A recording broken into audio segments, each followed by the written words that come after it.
I'm going to kill myself. I went under on the 62.5 for Arkansas and Memphis. They hit 63. Yes, sir. I was 1 point away from hitting my parlay. Welcome to the Super. No, the crazy thing is you make the same amount of money if you're 1 point away versus if you were 10. So We're taking a money line and two spreads. I'm going to spread you. Where's the Alabama spread at now? Do you guys want to talk about the MLB or not? Yes. Wild Yes, card. because I need to lull Mets for a while. Good morning, good afternoon, and good evening. Welcome back to another rendition of the Bros and the Berg podcast. I'm your co-host, Ryan Doyle. I'm joined by the handsome man in the Alabama polo, my other co-host, Robbie Bergstone, and the gentleman in the glasses, the man who makes this show run, who sends us our notes, tells us tasks that we don't do. Just simply didn't do. Actually didn't. Our executive producer, Connor Doyle. Gentlemen, we've been nothing but consistent on this podcast recently. I would say we are dialed in, potentially locked in. And I just want to throw out there that we actually already have like next week's kind of on the schedule. Yeah. With a guest for next week. Rare. Yeah. So Rare form. Say that we're dialed might be an understatement. Honestly. Yeah. We actually might start cashing checks. Now, they might be worth less than the paper they're written on, but they could be checks. So, Connor, whatever happened to our ads? Some of those were like kind of real. Some of those were like kind of not real. So we'll figure it out. We did have a friend ask how much it would cost to like get an ad block on the show. And I told him like 2 cases of beer would probably cover it. Like if you wanted like 30 seconds. What's it for? What's it promoting? We did say we had the right to screen it beforehand because I don't know that I trust him. Yeah, he literally was like, no screening beforehand. I'm like, that's like, I'm not doing that. Yeah, we can't do that. It's like I cut it, but yeah, that's I guess I'll lead us into our first little section, gentlemen. So we are going to talk about college football. Obviously, that's what a lot of the people come here for, but we're going to lead off with college football. Before we get into the week 5 review or the previews or anything like that, I have a little segment for you guys. It's college football agree or disagree.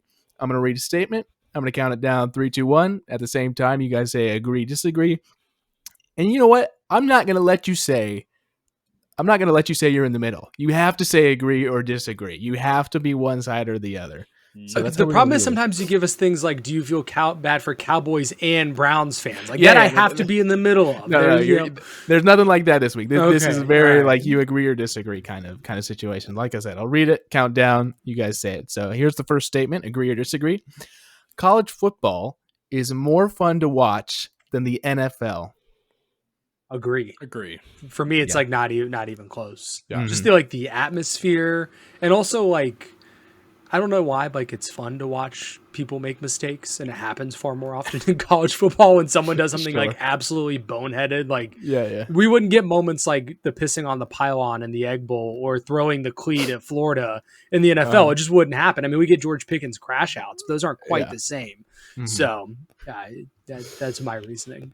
Yeah, I would agree. Like, the NFL, they don't have their fans storming the field. I mean, like if you want to talk about what college football is all about, was that field storm for Virginia against Florida State to open up the week 5 slate. Like that's electric. Like there's no NFL game that's going to match that intensity. Prayers up for the injuries in that, but yes. Yeah, some tramplings and it was kind of scary. I think it's very much like there's more, obviously, I think week to week, there's more pomp and circumstance within like college football. And also like Robbie said, you get those personalities, whether it's honestly on the coaching side of the ball, like there are way more coaching personalities feel like in college football. And obviously you get your, wild cards like Johnny Manziel or players like that, where in the NFL it tends to be more measured. And so I definitely feel like from a dramatic standpoint, college football is definitely more fun. So I agree with that as well. The second statement here, college football is better when traditional powerhouse teams are successful. Why can't I be in the middle? You're not allowed. Not allowed. Since I can't be in the middle, I'll say disagree because it needs to be a mix of like powerhouse and up and coming schools. So it can't just like if it was just Alabama, Georgia, all of those teams every year, it would be a little boring. So it's nice to have some new blood in there every now and then. Yeah. Right. Yeah, I guess I'll say disagree. I mean, I think it's always good for the sport to have, anchors, like just teams that have always been good. I mean, same thing in college basketball with like the quote unquote blue bloods, right? But but yeah, so I mean, seeing upsets are great. Like seeing, certain teams, start to try to swing the rivalry in their favor after being like a doormat for 20 years. Like that kind of stuff's like really, really good for the sport and the fan bases to keep everyone excited and looking forward to what's to come. Yeah, completely unbiased take here. College football is better when Alabama's good. Completely unbiased. Definitely. Nothing behind that. But when Tennessee fans are sad, college football is good. Actually, any team that's orange, if they're sad, college football is good. Okay, all right. Hey, relax. Just a casualty, my friend. It wasn't personal. Sorry. All right, third statement here. James Franklin and Penn State are the biggest chokers in college football. I disagree. I don't think it's a choke anymore. What is it? What is it? It's a pattern. Yeah. I mean, it is. There should be zero expectations that they can win big games. I don't know why we keep having this conversation that this time is going to be the time when they're 4-21 against top 10 teams in Franklin's tenure. Like that's just unacceptable. It's crazy that he still has a job. Truly. I think he's got to get. If they don't beat Ohio State this year, I don't think he has a job anymore. There it is. You heard it. I mean, it's possible. So, Robbie, would you also disagree with the same reasoning Ryan did? I'm just trying to think of who I would put as a bigger choker. Before Dabo would have been Clemson. Yeah. I guess Connor's a bigger choker, but that's not really relevant to this conversation. I don't understand. Can you elaborate on that? Was insane. Sorry if you don't get it. I don't have to explain. I'll say explicit on Spotify. Oh yeah. I'd probably also. I'm gonna agree. Actually, I just since James Franklin has been there, I can't think of a team that chokes more than Penn State. Yeah, fair. It's fair. Agree. I have two more statements. If Florida State beats Miami, they are comfortably the best team in the ACC.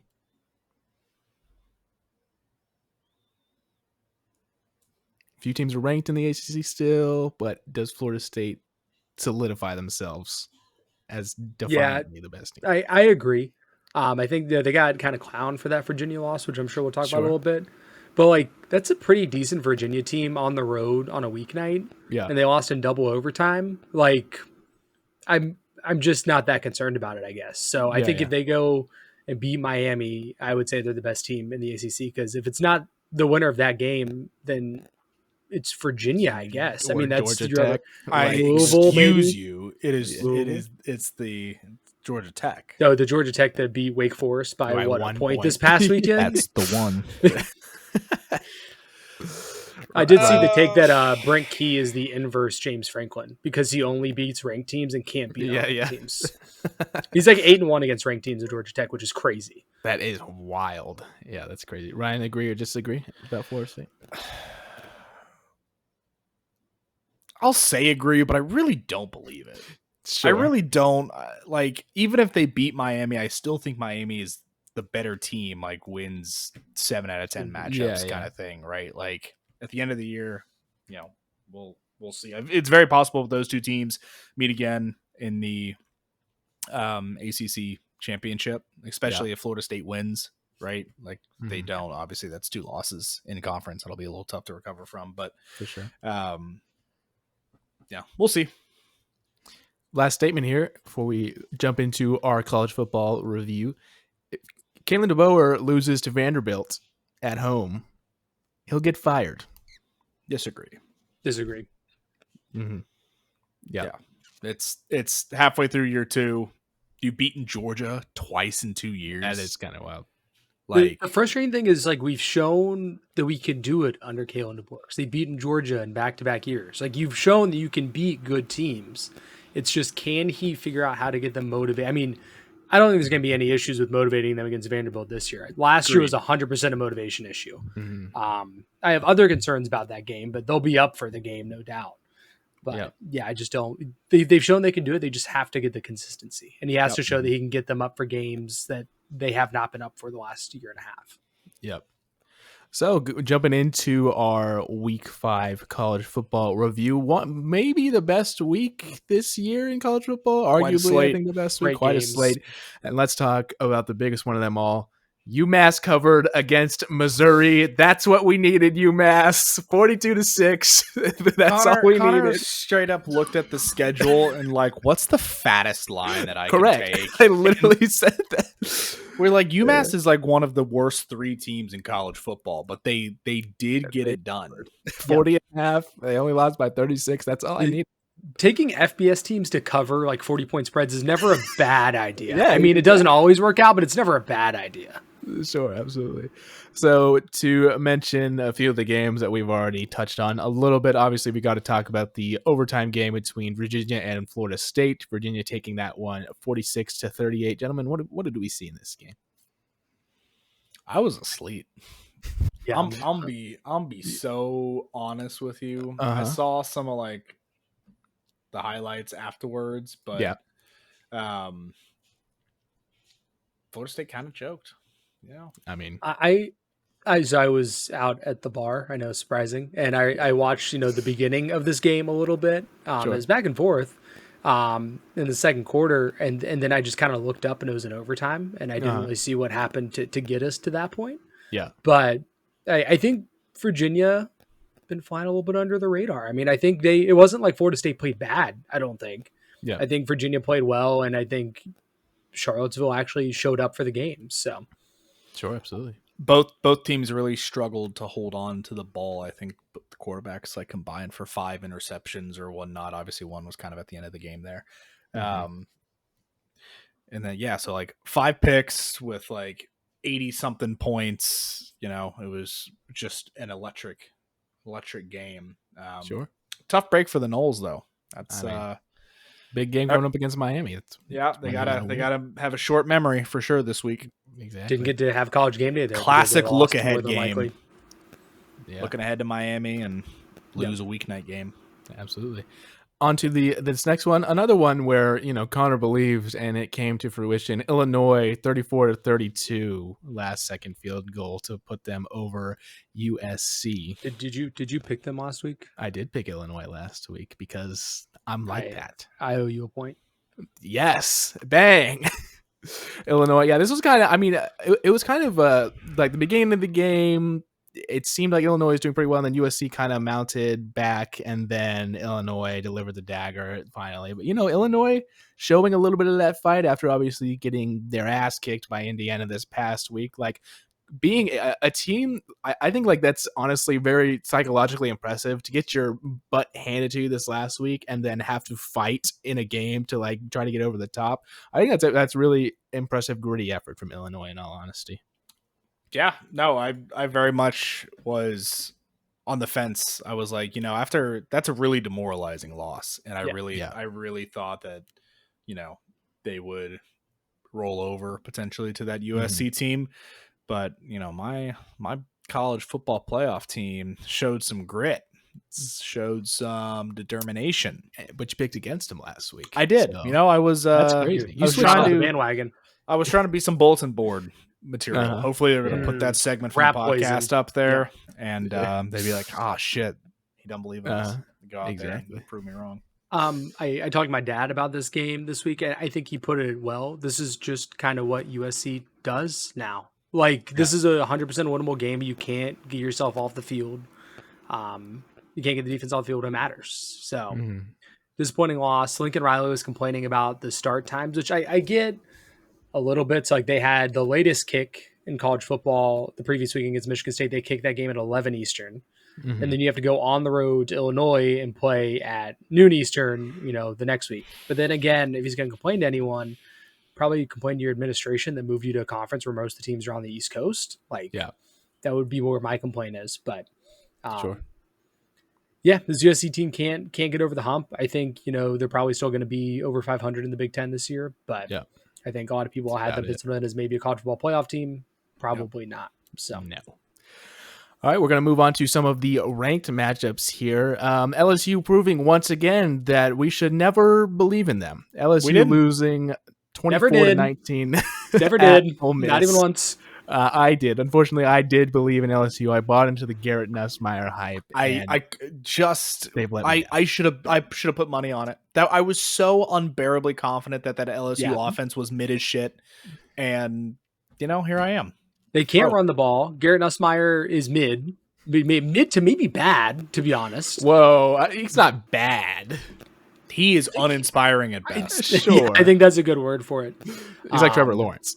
He's just like so true. I'm just telling you right now, so let's look at LSU's upcoming schedule here. Sure. I think we're all of the opinion that, both of them and Clemson are not very good. I mean, Clemson's 1-3.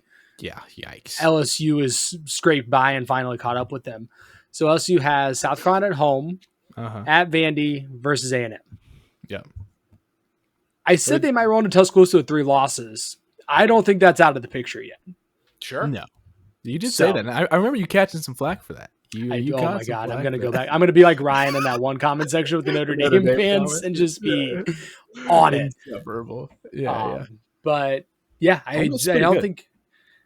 Yeah, Ole Miss is pretty good. The LSU defense is also pretty good. The offense, I mean, they can't run the ball.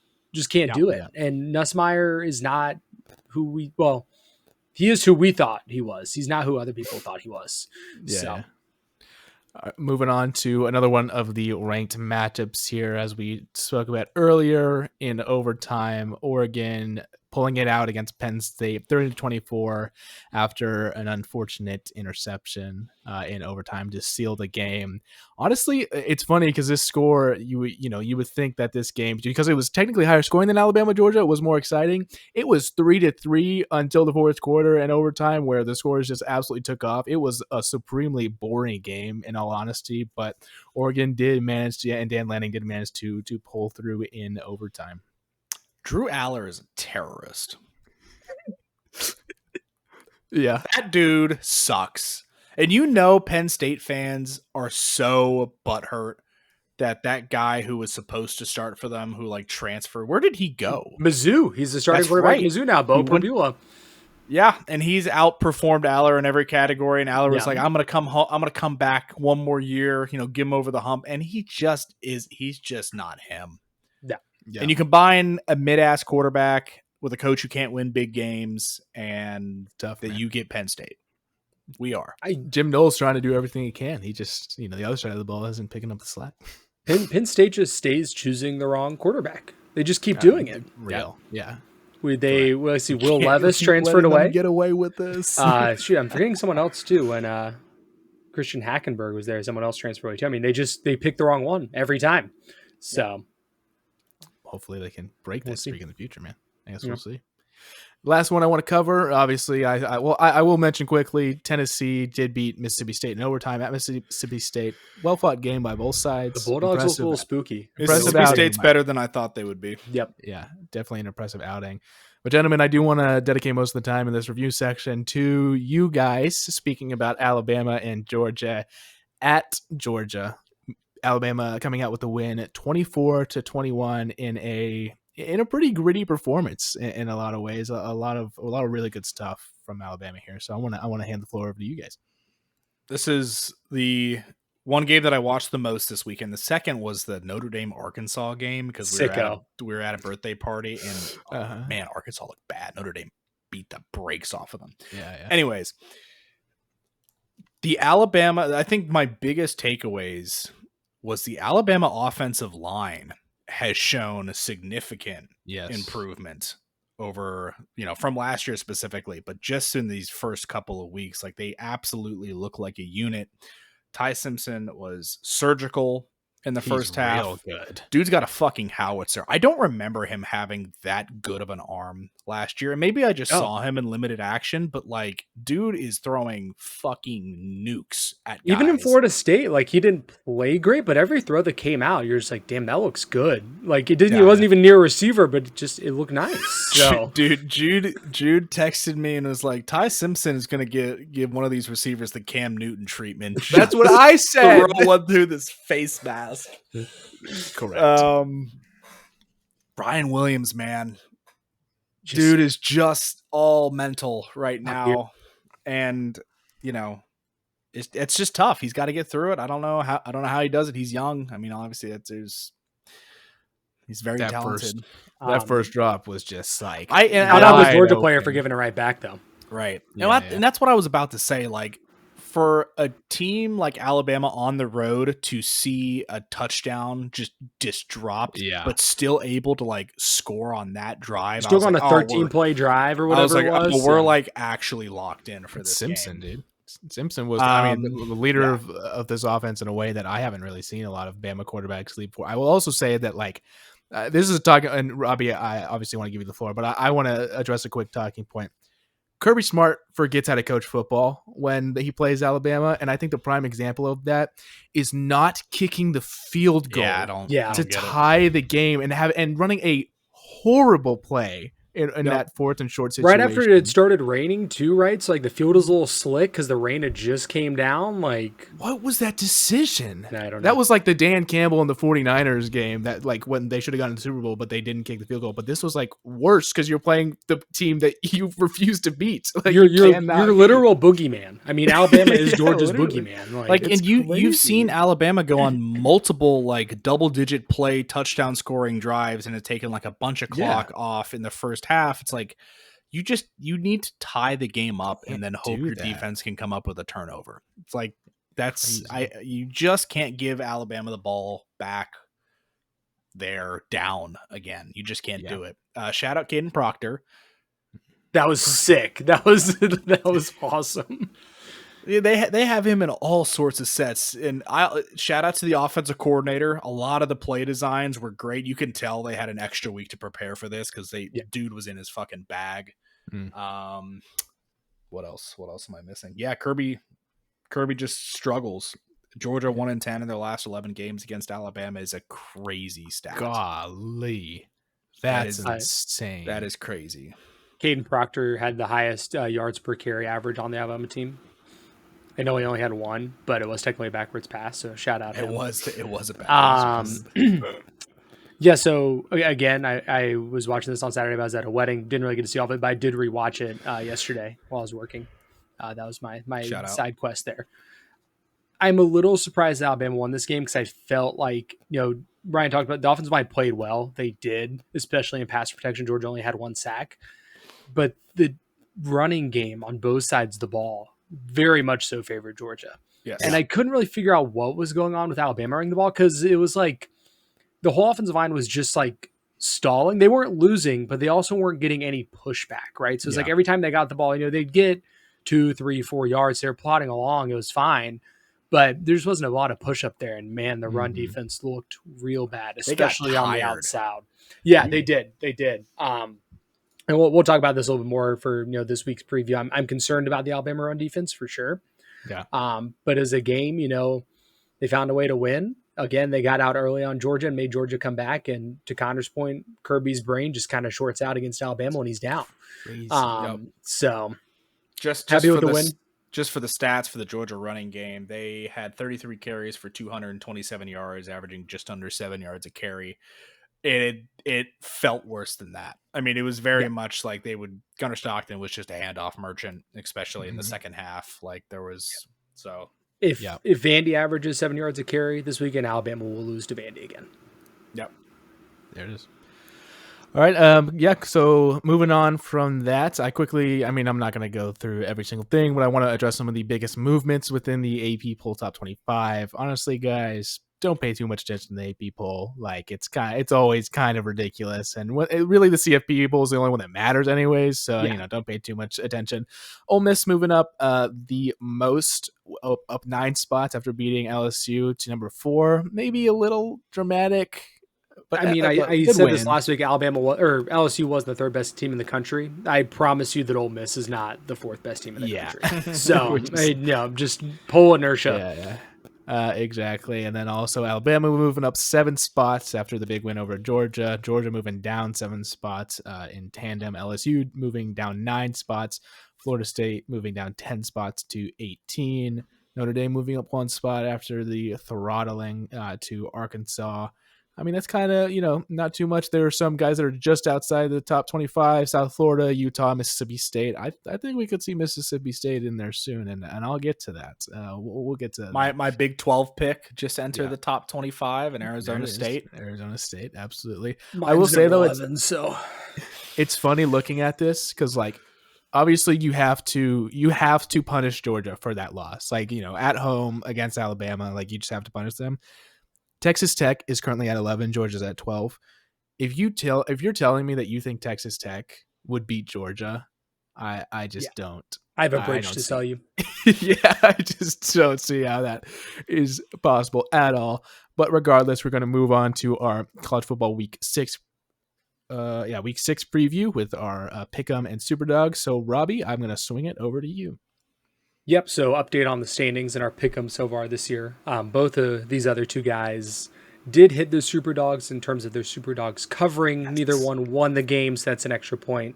In the standings, Connor has 13 off of a 3-2 week with his Superdog pick, giving him 4 points. I'm at 12 points. I also went 3-2 in the Pick'em, but my Superdog did not hit. Sad husky noises. Did not pull that out. And then Ryan with a 4-1 week and a Superdog point, moving up to 11 points. So we're all smack dab there together. Right. That's not too bad. So I'm in my bag. He's in his bag. So for week 6, honestly, kind of a mid slate. Like, you look at a lot of the games and you're like, I could maybe see that being an upset, but then it's just probably not going to happen. Mm-hmm. But the first game we have in the battle for what I would call the ACC second tier, Virginia visiting Louisville at 3:30. Louisville still undefeated. Virginia coming in high off a win against Florida State. But, should be an interesting one. Who wants to go first? I'll go first here. Ryan was talking about how Florida State had kind of that look ahead approach to them, where they were looking at Miami and didn't really pay Virginia the appropriate attention that they probably should have paid them. I think this is a situation where it's going to be the opposite effect, where Virginia is going to be riding off the high off of Florida State and it's going to, go into Louisville and be like, these guys aren't as good. They're not ranked, everything like that, forgetting how high powered that Louisville's offense can be at times. I think Louisville pulls out this game. I think Virginia just gets too distracted with their success and their win from last week that they don't take Louisville as seriously as maybe they should. And I think Virginia goes in here and loses. That's what I'm saying. Ryan? I'm going to have to disagree with you. Oh, my gosh. Damn it. I think I got to take the Cavaliers on this one. Virginia's offense has been nothing short of exceptional this year. They're 5th in FBS and average yards a game at over 535, scoring at 45.6 points per game. They take care of the ball. They both struggle on third down. And Virginia just controls the ball. I think they're 7th in FBS in time of possession. Yep. I think that comes into play here. I think Louisville is favored by 6.5. That's crazy work. I feel like that's not accurate. I don't know. I feel like the Cavaliers come in here and give Louisville their first loss of the year. I'm going to agree with Ryan here as well. I think Virginia has definitely gotten overlooked. They had an early loss to NC State, which I guess is not an ACC game because their list is 2-0 in the ACC right now. Sometimes they do weird scheduling stuff like that in the ACC for whatever reason. It's like not a conference game technically. Yeah, I know Carolina and Wake did it for a couple years, but I think this Virginia team is good. That NC State game, they just kind of collapsed, and since then have been basically on an absolute tear. Louisville just hasn't really played anybody that inspires confidence to me that they're going to be ready for this test, even at home. So I'm gonna take the Cavaliers to win this one as well. Fair enough. Next up, we mentioned it a little bit earlier, but in a rematch of one of the most talked about games of the year last year, Vandy with the return to Tuscaloosa to take on Alabama after knocking them off last year in Nashville. Ryan, I'm gonna let you have this because you were talking about the possible cover earlier. Yeah, I I don't think there's any way that Alabama lets it happen 2 years in a row, especially at home. Big game, obviously coming from Georgia. And Alabama's got a long road ahead. We got a lot of ranked games left on the schedule. I think that there's, enough talent disparity that even if Vanderbilt comes in all psyched up on, being picked for game day and all that kind of stuff, I imagine that Ty Simpson calms the crew down and we try to play some disciplined football. But I got the Tide again. I'm worried about this game, to say the least. For one reason, like I mentioned, Alabama has to stop the run here. Pavia is good throwing the ball, but I really think if you can make him one-dimensional, you stand a very good chance of beating this Vanderbilt team. And Alabama's not really shown me that they can do that so far yet this year, so I'm concerned. I'm also more worried for this game than I was for Georgia, not because I think that Vandy's better than Georgia or has a better chance, but because I just cannot take another year of getting clowned on losing to Vanderbilt. It's more of that. If we lose to Georgia, who cares? It's fine. Can't take another year of that. Nope. That being said, I do think Alabama gets it done. I talked about the cover a little bit earlier too. It's opened at -12.5 Alabama. It's down to -10.5. If it goes to -9.5, I'm all in on Alabama cover. I think 10 points for Alabama is just about right here. There just is a big enough talent disparity that they should be able to beat this Vanderbilt team. And I think after last year, I bet DeBoer and teams spent all offseason looking at this Vandy veer and shoot offense, figuring out what the hell happened because we play them again. I think they'll be ready. So I got the Tide. I'm also going to pick Alabama. I'm not going to be any different here. I agree with a lot of what Ryan said in terms of I just don't think there's any way that this happens 2 years in a row, especially considering that Alabama is at home. I'm of the opinion, and maybe he's not the most talented. I think Ty Simpson is the most well-rounded quarterback that we're currently seeing in college football. I have been nothing after the first game. I've been nothing but impressed by him, and I feel like every single week he takes continuous steps up. Unfortunately, I think this is going to kind of be the beginning of the end for Vanderbilt. They play Alabama, LSU, Missouri, and Texas all consecutively. So obviously some tough games for them coming up. I'm not too impressed by any of their wins so far. Even though that Robbie is the world's #1 South Carolina Glazer, they haven't really turned out that great, and that's their biggest win, you could argue, at South Carolina. Only beat Utah State by 20. That doesn't inspire a lot of confidence in me. And coming off that Georgia win, I just feel like this Alabama team kind of has a fresh new look to them, to where I don't think that Vanderbilt's going to be able to topple them. Next up, in a undefeated Big 12 matchup, I believe this is the only undefeated Power 4 matchup of the weekend. Yeah. The Texas Tech Red Raiders travel to Houston, take on the undefeated Houston Cougars. In a game, a lot of people were upset that College Game Day was not attending, which, get out of here. That's crazy. I haven't gone first. I can go first this time. Sure.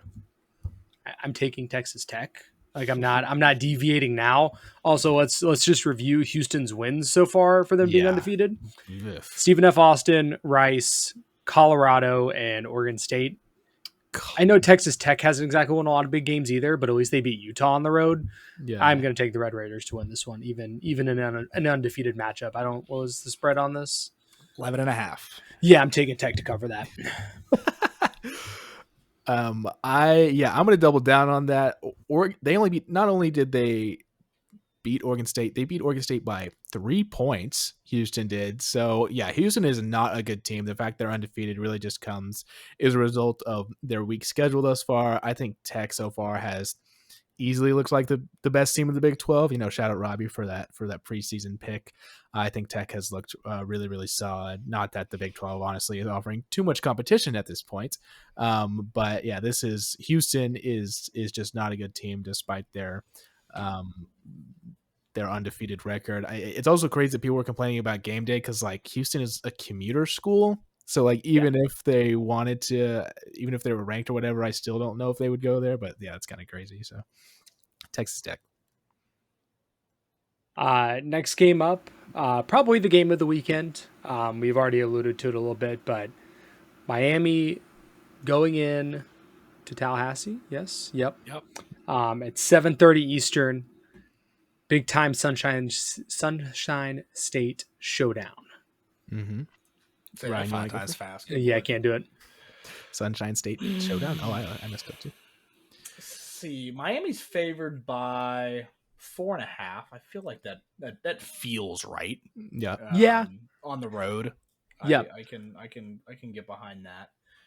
It opened at 6.5, so the lines moved a little bit in favor of the Noles.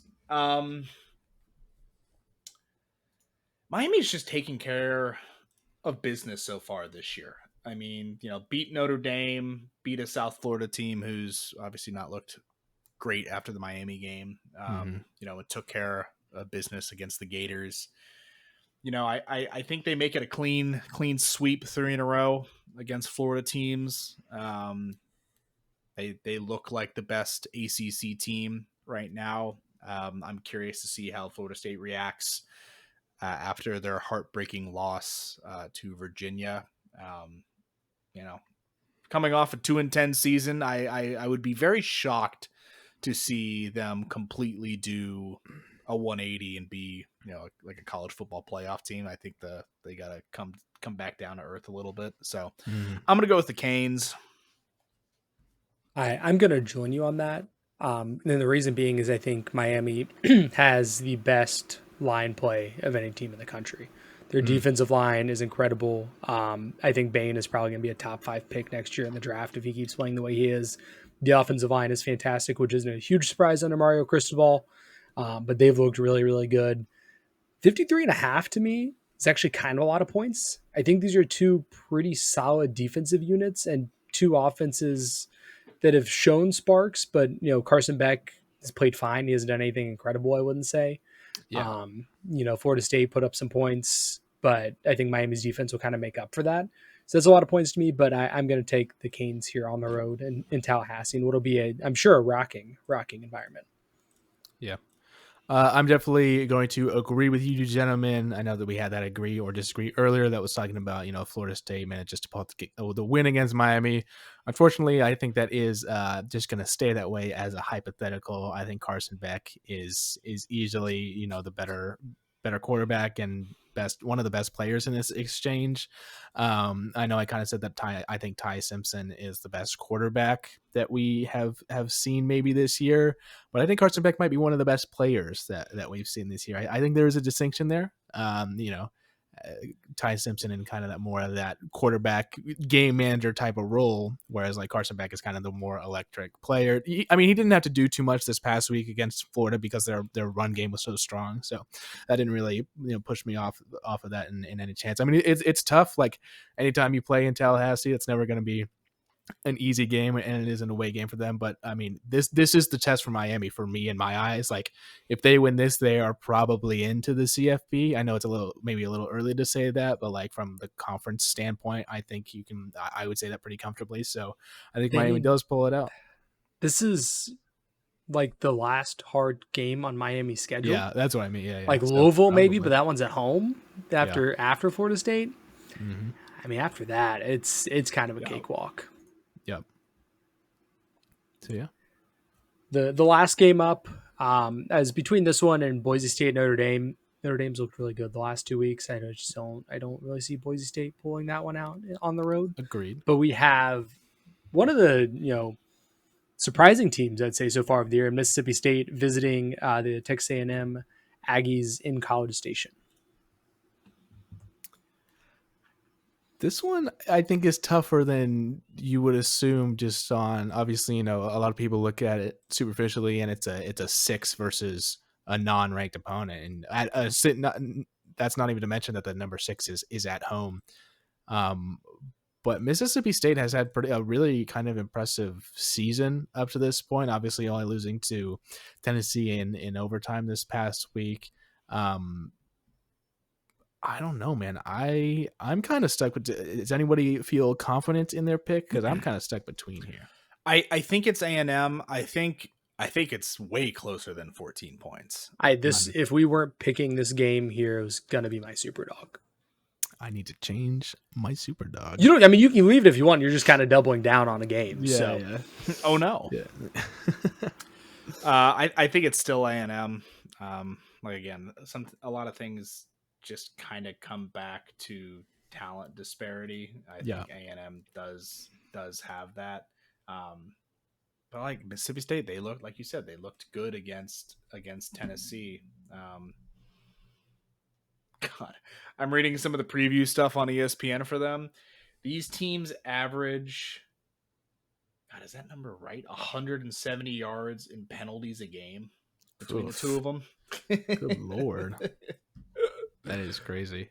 That's crazy. But I will make my pick. I do think it's A&M because I think at home is just going to be a little too much for Mississippi State to overcome. I honestly think this is going to be like a 3-point overtime game, to be totally honest. I think this is going to be really close to Mississippi State. I think Mississippi State is just going to be kind of that team in the SEC this year that like keeps almost winning the big one, and then they eventually get toppled. But yeah, I do think A&M eventually pulls it out, but I think it's going to be way, way closer than, like Robbie said, the spread is. Sometimes you got to zig when others zag. I was going to pick A&M here. I'm not going to lie to you. However, like I mentioned, I was going to pick Mississippi State as my super dog here. I think they have every chance in the world to win this game. Mm-hmm. I mean, A&M only put up 16 points on Auburn last week. Correct. Yeah. Auburn didn't have a single third down conversion in that game, and A&M only won that game by 6 points. Mm-hmm. I know they have a really good win against Notre Dame on the road. Another close one. I don't totally understand why A&M is ranked 6, I guess, because they've beaten Auburn and Notre Dame. But this to me is, more like a 22 versus 13 kind of matchup. One that feels like it could really go either direction. So I'll take the Bulldogs. Why not? Let's get a little crazy. I'm going to call it here, though. A&M, their next 3 games plays Mississippi State, Florida, and Arkansas. They're dropping one of those 3. One of those. Yeah, that's a guarantee. No. That's 8-4 A&M is inevitable, and they already got 4 wins, so they're kind of shocked. Got to find them somewhere. All right. So one more quick thing to mention about college football, and then we will move to our parlays. I know you guys missed them so dearly last week, so I want to quickly mention the Heisman odds. Dante Moore, the quarterback from Oregon, is number 1 in the race at plus 750. Does he deserve the number 1 spot? I don't know. Well, I'll read you. He did play well last weekend. Sure. He did play very well. Ty Simpson's at number 2. He's a quarterback from Alabama at plus 850. Jeremiah Smith. Ticket looking nice. Mm-hmm. Exactly. Jeremiah Smith at number 3 at plus 1,000. I don't know. Like, he's played well, but didn't have that great of a game against Washington. So it maybe seems a little high at the current moment. Number 4, we have Carson Beck, quarterback, obviously out of Miami at plus 1,100. Also not as good of a game last week, but I understand the rest of the season. And then we have Fernando Mendoza rounding out the top 5, the quarterback from Indiana. A lot of that coming off the back of the 63-point performance, obviously, against Illinois. Fun little stat here. He is just the second Indiana quarterback to throw 5 passing touchdowns against a top 10 opponent since 2000. He's really shot up NFL draft boards too. I've been seeing a lot of mocks recently with him as like the first quarterback taken. I think that has a lot more to do with that all the quarterbacks they thought were going to be good this year actually suck. Yeah. But I'm really interested to see the rookie class for quarterbacks, because I think it's going to be, might find a couple diamond in the roughs in some of the later rounds, but like I don't think we see a ton of first round quarterbacks this year. Diamond in the rough. Okay. I don't know. Rob, are you stimming? Just in case anybody was wondering what that sound was. We're going to get into our parlays here, gentlemen. It's not been great. Yep. It's really bad. Ryan minus 7 units. Connor's still make it all back. Connor's still up 14.25 units. That's not too bad. I'm up 2.75 units, and then as a team, we're up 14.25 units. Yeah, so, but recently, really, that was just because of didn't we just lose some last week? I just took a unit away from each of our scores. Yeah. Mine just came from a miraculous MLB parlay that was just like ridiculous, and I have no idea how it hits. So, Ryan, you were raising your hand earlier. I'm going first. No, I want to go first because I hate mine. Damn it. And I put this together right beforehand, and I was trying to put together an anytime score, and it just wasn't going to cooperate with me. So I hate mine. So let's get into it. First up, we have the Indianapolis Colts minus 6.5 against the Las Vegas Raiders at home. I'm putting my trust in Danny Dimes to win that game by a touchdown. I kind of like that spread because they can win by a touchdown. So all there for that one. The next two, I saw plus odds and I didn't really get it, so I'm just going to do it and get baited anyways. We have the Houston Texans at the Baltimore Ravens. I'm going to take the Ravens money line at plus 110. Ryan just informed me that Lamar might not be playing. Don't care. The Texans' offensive line is terrible, so I like the Ravens there. And then next up, this one's a little spooky because it's a long trip for the Washington Commanders. They go out to play the Chargers, coming off a tough week against losing to the Giants, which is crazy. Jaden Daniels, I think, is going to be back for this game, is what it's sounding like. So the Commanders are plus 130 in that game. I'll take the money line there as well. And that comes out to plus 803. Okay. Ryan, you were excited, so obviously you've cooked up something heinous. College football. Let's get back to it. Since I seem to be picking like the pick'em games decently, especially in the last 2 weeks, we're gonna try my hand at some of the betting. First one. Kentucky visiting Georgia. Georgia's favored by 20.5. I'm so sorry, Wildcats. That's not enough points. Fucking blasted. That's not enough points. We're giving it to the Bulldogs on this one. Cincinnati is favored against Iowa State. Correct.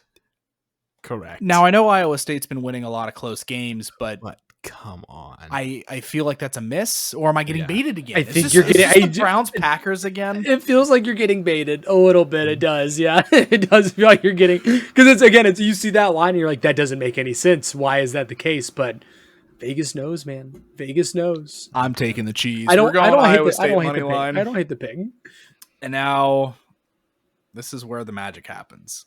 My total parlay is plus 1,045. So you're wondering, man, how are you getting there with just a money line for a tiny dog and a cover? Oh, God. I'm going to take 1-3 Florida Gators to beat the Texas Longhorns this weekend because I'm not a believer. You're a believer in DJ Lagway? Off a bye. The Gators take down the Longhorns. You had me. You had me up until I was there. We were picking DJ Lagway. You had me until then. Against that Texas defense, have you seen the the Instagram edit where it's like the John Cena versus The Rock WrestleMania, and they just keep like editing like trash cans when it's like it was the Jets and the Dolphins were playing this last week or whatever. It's like Lagway versus Arch Manning. It's just actual like trash cans. As I coined it earlier, it's the gaslight bowl. But we might not see 20 total points in that game. Yes, sir. Yeah.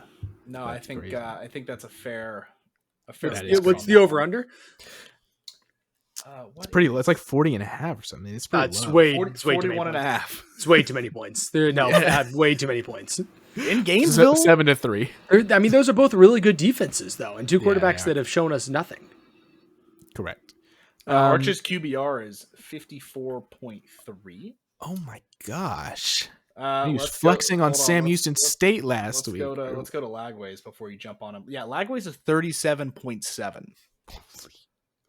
Remember when like everybody was saying that they were both going to be really good? Remember when that happened like a few weeks ago? We called the Lagway one weeks before the season started. Yeah. Keep in mind that if you were to just spike the ball every single play for an entire game, that your QBR would be 39.6.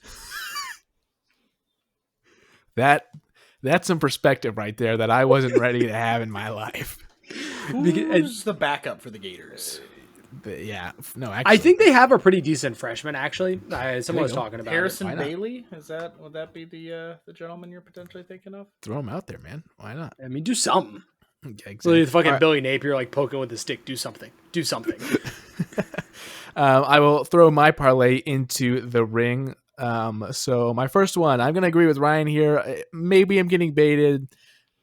Cincinnati should not be favored. Cincinnati should not be favored by 1.5. I know they had a really big win a few weeks ago and they just barely beat Kansas. I'm not inspired by anything they've done, nor am I inspired by Iowa State, but I will say that they keep just finding ways to win. And honestly, that's kind of Iowa State's MO. You know, it doesn't matter how few points they score. They just tend to find a way to win. So I'm going to take the money line there.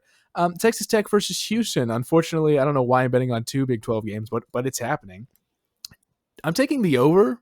I think Texas Tech is going to rain down points on Houston, to be totally honest. Houston has done pretty well in terms of putting points on the board as well. That the line is at 50.5. I could see that being like a 45 to like 12 17 kind of. Exactly. Sure. Yeah. Kind of a shootout. And then my last leg that I have, the Lions play the Bengals this week, and the spread is 10.5. The Bengals are beyond atrocious right now. I think the Lions cover 10.5, to be totally honest, which is a pretty big spread, but I think it happens. I think that cover is possible. The Bengals can't score. I mean, they're awful. Yeah, the offensive line is an absolute drive-through now. So I think the Detroit Lions capitalize on that, and that brings my parlay to plus 640 is what my parlay comes to. So whose are we going with? I have a feeling it's not mine. There's no way. You really had me until the Florida one. Yeah. you did have me up until that. I guess Connor's. I hate mine too. So. Yeah, Robbie. I also like mine the best. I was debating between taking the Illinois to cover 9.5 in West Lafayette against Purdue, because Purdue might win that game. Let's be real. It's at noon. It's not a night game in West Lafayette. Thank God. The choo-choo won't be a full power. Yeah, exactly. I mean, but like looking at the slate, man, I'm just so uninspired. Yeah. Like, do we go back to the well and pick UMass to cover 13.5 versus Western Michigan? I mean, is that? I don't like that. I don't like that either at all. Well, speaking of, we accidentally skipped over the Superdog portion, so we're gonna recircle. Oh yeah, we did. Damn. I guess I'll go first because it's something that we've already covered. Robbie mentioned it that he was going to pick him. I'm going to cover from the other side because I said A&M's going to win the game. I'm taking Mississippi State as my superdog. I totally think that it's possible that they win that game. And even if they don't win that game, I think that spread is a tad disrespectful. I mean, I know it's at College Station and A&M is obviously, ranked number 6, but Mississippi State proved last week against Tennessee that they're a good team. Took them to the limit, and I think that they're going to do the same to Texas A&M. And even if they don't, I don't think they'll lose by as many points as Vegas is predicting. So yeah, that's who my super dog is going to be on this week. Like we said before, just kind of a tough slate of games to pick from. It's just not the best week of college football after a really, really exciting week this past week. So does anybody have another name that they would like to throw into the ring? Ryan, go ahead. I had one and I lost it. So, I mean, there's some pretty decent spreads for this week. Unfortunately, not Florida because it's 6.5. It's the spread for the Texas Florida game. So, I don't believe in this one at all. Ohio State has just been fine on offense. They have a stellar defense, right? 23.5 points is a lot against Minnesota. Yeah, I definitely think, the Buckeyes might cruise easily to a 3 touchdown win, but I think Minnesota hangs around just enough to get a little sneaky cover action at the nighttime NBC game. I think it's a great pick. I like that a lot. I was going to call this my sicko one that I wasn't going to pick because it's a little too gross. Come on. But I'm going to do it anyways. Penn State coming off a rough loss and has to travel out to the West Coast and play a winless UCLA team led by Nico Iamaleava. They're favored by 26.5. I don't know why. It feels like too many, and it just feels like a game like Nico sucks, but he's going to get up for anyways because it's like Penn State. And I just feel like Penn State is in a little bit of, they're not going to lose this game. Don't get me wrong. But 24 points, maybe a 3 touchdown game, that feels in the cards to me. So I'll take UCLA to cover 26.5 against Penn State and the Lions. Bold. And here's an honorable mention for the game that if you held a gun to my head, I wouldn't pick anything on. That's the Clemson North Carolina. Yeah, I looked at that one too. Ew. Clemson's favored by 13.5. The Lions 46.5. Both of those teams are so just bad. I don't know who sucks more.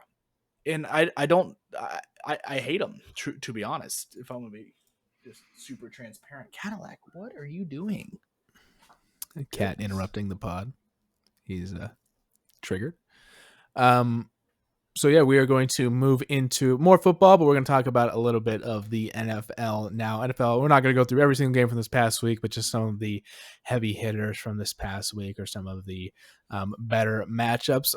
So Eagles, once again, proving that they just find ways to win the game. Nick Sirianni, Jalen Hurts, whatever the methods are that they need to win the game, they will find it. Beating the Buccaneers 31-25.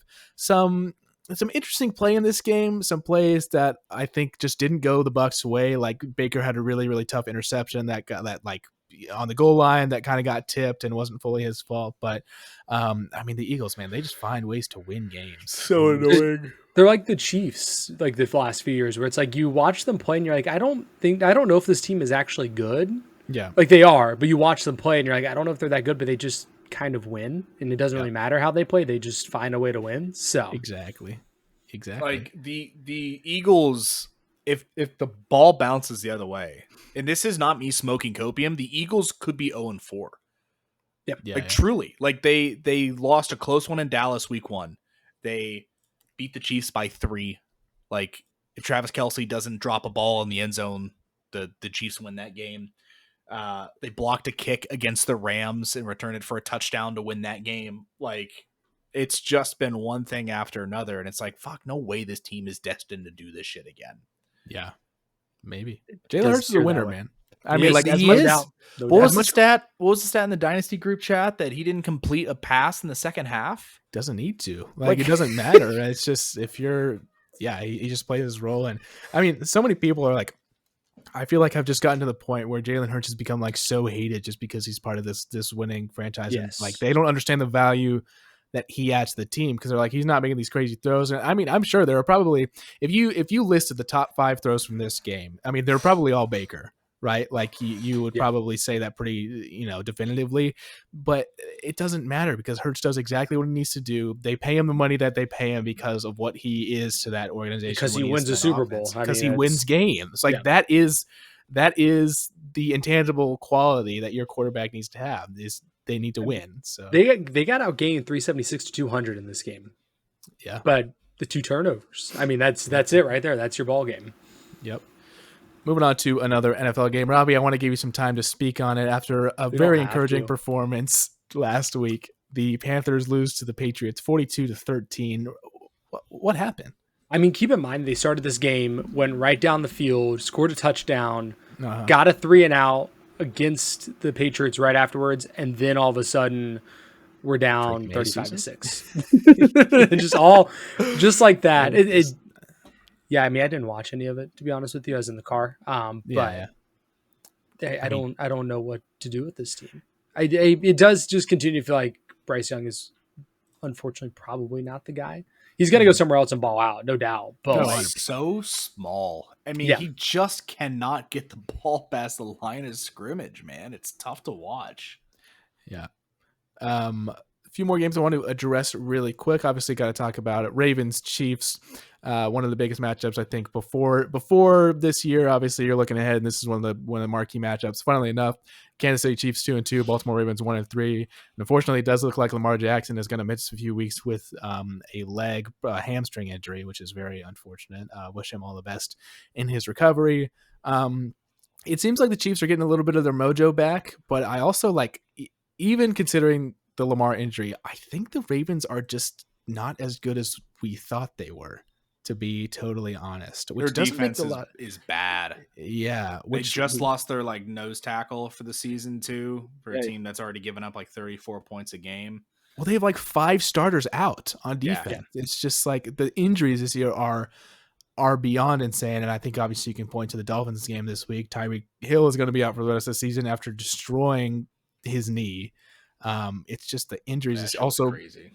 Also, Malik Neighbors has officially torn his ACL. Yep. It's just awful in terms of all the injuries that we are seeing this year. I do want to mention one more game before we move on to this next week. Packers Cowboys ended in 40-40, and in overtime. It's actually really funny taking a look at this box score because their stats are eerily similar. Dak Prescott, 31 for 40, 319 yards, 3 touchdowns. Jordan Love, 31 for 43, 337 yards, and 3 touchdowns. Javonte Williams has 20 carries. Josh Jacobs has 22 carries. They both had 85 yards. The team stats are the total yards are close. The passing yards are close. It's weird how close they were in everything, but neither team able to pull out the win here. Micah Parsons has kind of he has like a very weird relationship with, I mean, obviously I understand the whole Jerry Jones thing, but like he seems to have a weird relationship with Dak and like some of the players that he parted ways with. But I don't know. Did you guys anything about this game in particular? I laughed my ass off when I woke up Monday morning and saw it was 40-40. Yeah. That got a good chuckle out of me.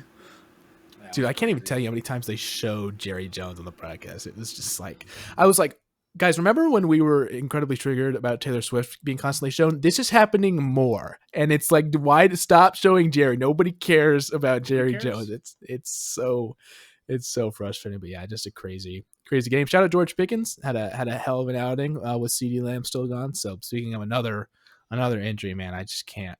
It's just a tough point right now. So I actually want to talk about that a little bit. Like, do you guys think it's more, I don't know how to phrase this question. Is it more because players are getting injured more because they're not playing as much in the preseason, they're not practicing as much, or do you think it's a case of like we're, rightfully so, we're just so cautious now that, players are going out for maybe more minor things? What do you think is the case here? Because obviously there's a lot of torn ACLs and stuff. I have a couple opinions, but Robbie, I want to hear yours first.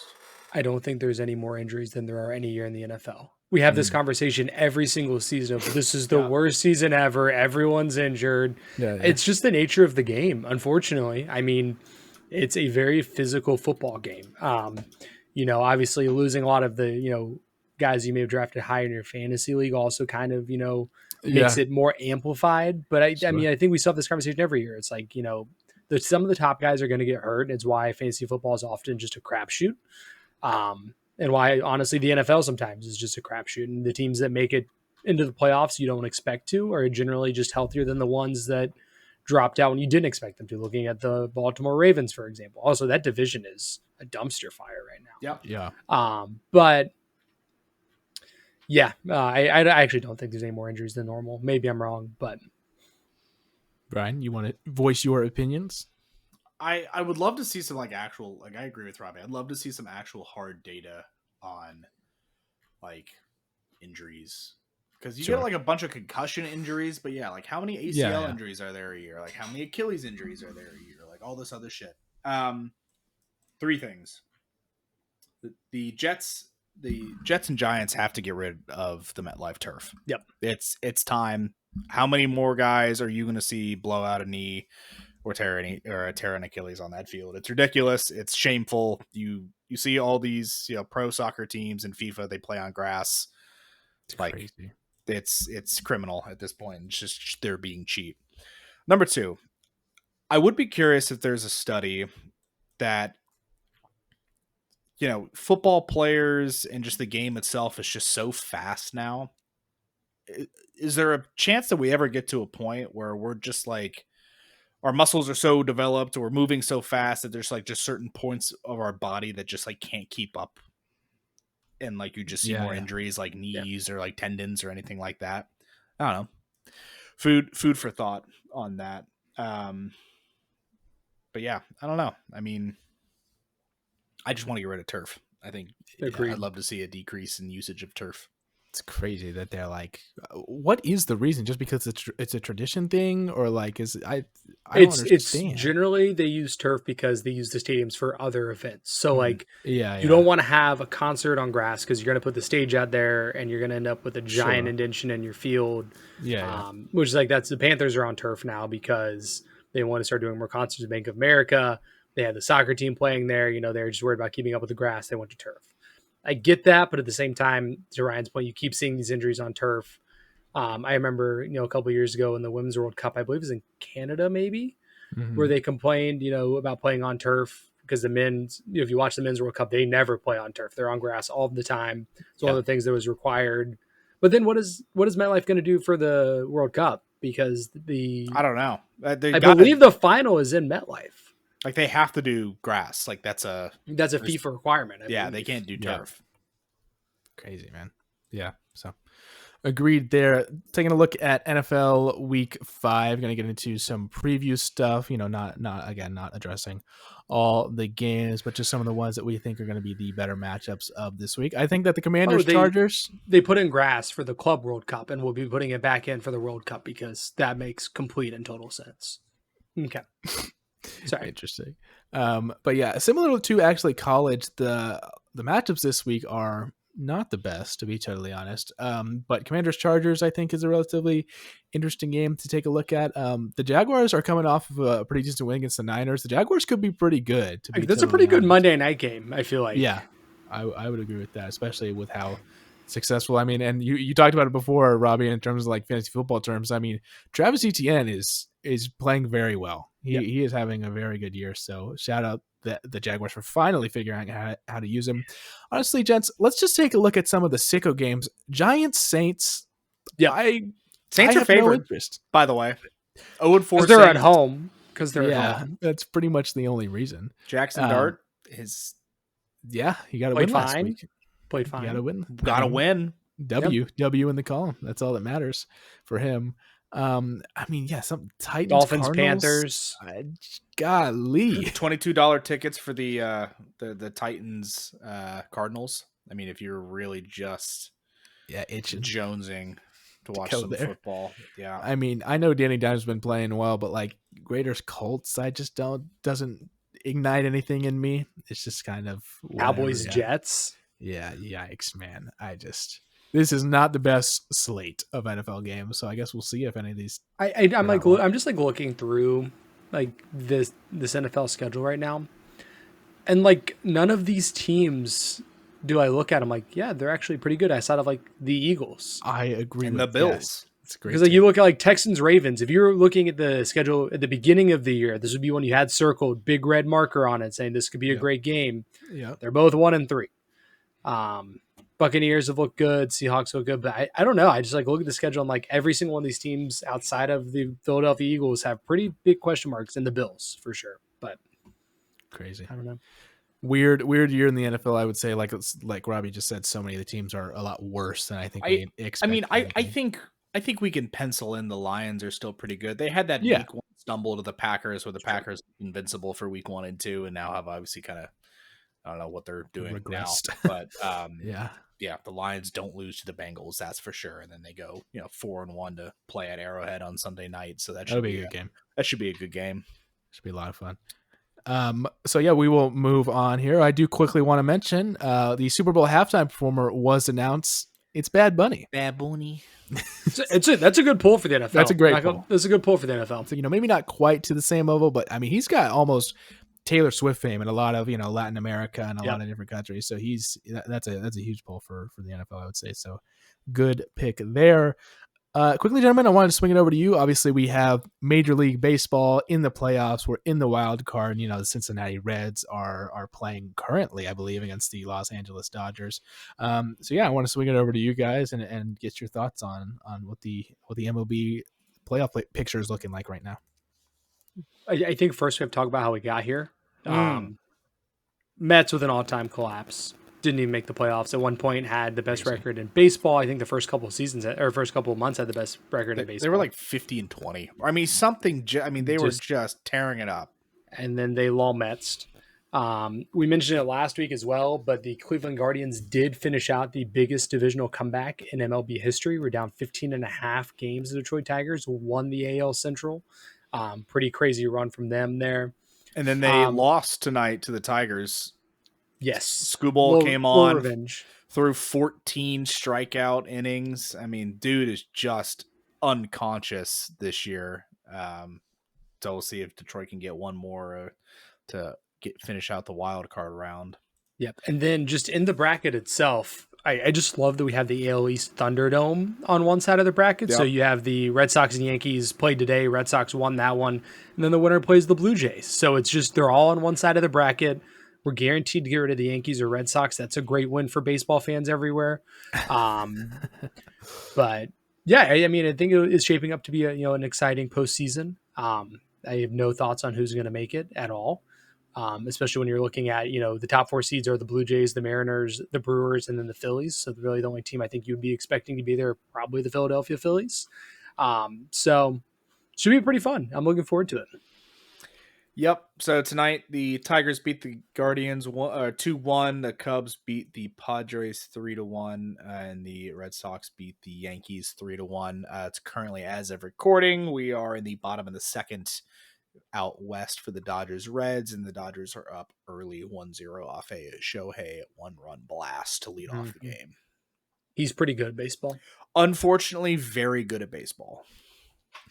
So it's good to hear where baseball is currently. I wanted to address one headline and then play one little game, and then we will get out of here. Steve Kerr, I want to talk about him real quick. Golden State Warriors head coach Steve Kerr is entering the final season of his current contract, the typical time in a contract cycle when established NBA coaches demand or at least discuss an extension. But that isn't Kerr's current plan, he said on Tuesday afternoon after the team's first practice of the season. He has no issue letting his contract expire before cementing his future. I'm very comfortable going to the season with a year left, Kerr said. I'm so aligned with the GM and owner. We talked about this. There's no reason for discussion or concern. This is kind of a point in our relationship where let's just see how it is at the end of the year. The Warriors' 3-star players, Steph Curry, Jimmy Butler, and Draymond Green, who are 37, 35, and 35 respectively, all have 2 years remaining on their current contracts. That's an alignment that Curry has called beneficial, allowing them to focus on a 2-year window for another title. What do you guys think? Is this an indication from Kerr, see how this year goes?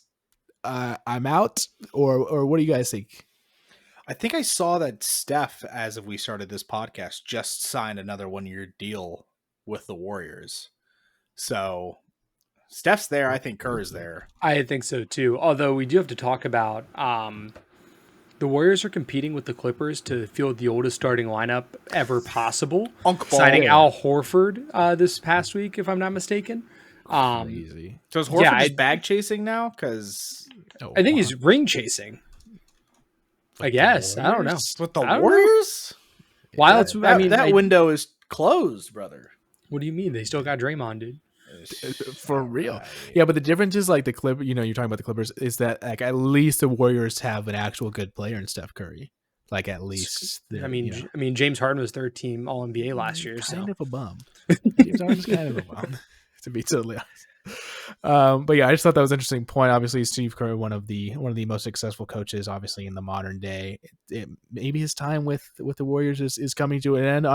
Honestly, like I know it's a weird time. I think for especially people around my age that grew up when it's like the Cavaliers and the Warriors dynasty, and it's very much as soon as LeBron retires, and as soon as Curry retires, and as soon as like Kerr isn't part of the Warriors, it's just going to be such a weird feeling to kind of watch basketball after that, because it's going to be so different. The league's just going to revolve around different players, like bums like SGA. I guess that's where we're headed, in the direction of these merchants. Chat clip that. Someone clip that. One last thing, and then we will get out of here in honor of the postseason of baseball and everything like that. I did want to do a little draft, gentlemen. Sure. And this is something that you guys can quickly look at. We're gonna do a 3-round draft. We're gonna do MLB walk-up songs. So this would be what your personal MLB walk-up song would be. We get, each of us get 3 picks. It'll be a little snake draft. I think this is fun. This is fun in honor of the postseason. So, Robbie, can we get a wheel spin from you? Yeah, I'm already ready. It's been a while. It's Ryan, then Robbie, then Connor. Connor at the snake. That's dangerous. There we go. Can we go 3 deep? Because I'm not prepared. Yeah, I said 3. 3 deep. Okay, yeah, cool. 3. Yeah. Cool. You're prepared to 3 deep? I mean, I just Googled, but yeah. No, there's no way you're Googling. You got to just. I had to get the brain turning a little bit. Off the dome. Ryan has the number 1 pick. Ryan, what's your MLB walk-up song? You used to be a baseball player. God, it's very different from like high school to now, right? Yeah. Oh no, yeah, it's Rockstar by Nickelback. There it is. Gosh, my bad. There it is. Our 1-1 was a Nickelback song. Yeah, that's crazy work. Damn right it is. That is crazy. I don't know how could I forget that. All right, Robbie, what do you got? So I'm thinking about this from a little bit different angle. It still counts to me as a walk-up song. Like to me, like I don't know what songs batters walk up to necessarily, but when I think of a walk-up song, it's the closers that have the best walk-up song because they get to run out to it all the way out to the mound from outside. There's some classics. There's some classics that I could never live up to, so I'm not going to pick it. But I'm going to go a little classic rock. I'm going to go Thunderstruck by AC/DC because then I could also play the drinking game on my way to the mound. My favorite. Yeah. So I'm going to go Thunderstruck there. Would you shotgun it or would you just like? No, it's not a shotgun game. Steve Austin you put Stone Cold probably. Yeah. Just be chugging one, running out, have another one with me. Like I said, behind the mound, take chugs between pitches. Yeah, I think that would work. I like that. Throw one to the umpire, just to give me some calls on. First one for me. This has always been my answer, honestly, because people have asked me this before. This has always been my answer. I think the beat just gives a certain energy. I'm gonna go Jay-Z, "Dirt Off Your Shoulder." I really, really like the introduction. You're playing in the dirt, so you kind of works. Exactly. Sure. Dirt off your shoulder. I really, really like that. And, the people that have been with us on this podcast for a long time, this is in a similar vein of kind of like really like the beat at the start and then when it goes into. I'm an Aubrey Graham Glazer. And this is something that is established. Which is crazy work in the year of our Lord 2025. But Aubrey Drake Graham. I'm going to go with headlines. I'm going with headlines as my second overall pick. Probably either my first or second favorite Drake song, and I like the energy that one gives out. So back to you, Robbie. Speaking of energy, I'm gonna go to the GOAT, my personal GOAT, Waka Flocka Flame, and we're gonna pick "Hard into Paint" by Waka Flocka Flame because what's gonna get you pumped up? That's gonna get you pumped up. So I thought you were gonna pick "No Hands" for a second. It'll be a little hard to play baseball with no hands. So good point. So you're trying to match it like thematically. You're trying to the lyrics have got a a little bit. Yeah, I hear what you're saying. For me, it's more of like an energy thing. But I get it. I mean, there's definitely a thematic element to it. But just walking up and I go hard in the motherfucking come on, you just be ready to go. Yeah. Let's see what Ryan's got for his snakes. It's like slightly problematic. But we're going Kanye. We're going All the Lights under the lights playing baseball. I feel like that's just a banger. And then I don't fucking know. I want like a country song, but I can't think of one besides fucking like I don't know, Rascal Flatts or like Life is a Highway. There you go. That's a good one. That is a really good one. There she is. I'm going back to the rap well here, and I don't know why, but this song just popped in my head. A 2000s classic by none other than Kevin Rudolph featuring Lil Wayne. We're going to go with "Let It Rock" by Kevin Rudolph featuring Lil Wayne. Crazy. I don't know why it just came to me. It just came to me in my dreams. Lucky. Okay. All right. To finish off this draft and the podcast, I will give my final pick. Ryan was talking about earlier how typically it's either rap or country, and that's kind of a baseball tradition. But I'm going to go a little more in that alt rock sphere he was also talking about. We're going to the Goo Goo Dolls, and I'm taking Iris. As a walk-up song, is questionable. Yeah, I think the scouting department let you down here at the end. But I'm taking the big. Taking the big climactic part of the song, and it's gonna instill something in me. The song's for me. It's not for everybody else. It's for me and trying to get me in that headspace. So I'm going Iris by the to try not to wear the golden sombreros. You walk up for your fourth AB. You got three strikeouts. The last one's looking. You got Aroldis Chapman up on the mound throwing fucking 104 at your. You don't even need to you can just walk out with the golden sombrero at that point. I think you can just go ahead and stumble out there with it. You gotta sit back down, buddy. Honorable mention, I do think we have to mention probably the most well-known walkout song for any player in MLB history, Enter Sandman. Sure. Metallica. Yeah. Only the greatest closer of all time walking out to that one. So sure. It's a great option. I do love, as much as I hate the Mets, Edwin Diaz's trumpets walkout is fantastic. Yeah. Those are kind of just the ones in terms of actual baseball infamy that came to my head. Yeah. So that was the last thing for the podcast. Thank you very much for tuning in, Robbie. I'll swing it over to you so we can sign out. Yep. For myself, Ryan and Connor, thank you again for listening. We're here every week because we're locked in like that. Please go like, subscribe, comment on all social media, and please gamble responsibly.